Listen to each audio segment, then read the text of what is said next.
Ito yung food waste namin ngayon. Then, ito yung kahapon. Yan. Tapos, ito yung mga nakaraang araw. First is, ilalagay muna natin yung food waste sa ice cream tub para maipon. Bawal to buksan palagi. By batch ang paglagay dito sa bucket. Una, dapat may papel. Ayan. Shredded paper from the office. Tapos, lagay ang food waste. Then, yung bokashi ipa.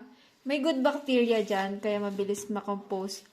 At hindi mabaho yung food waste namin.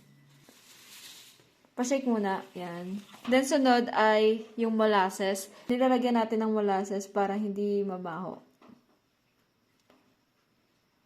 And then, tatakpan na.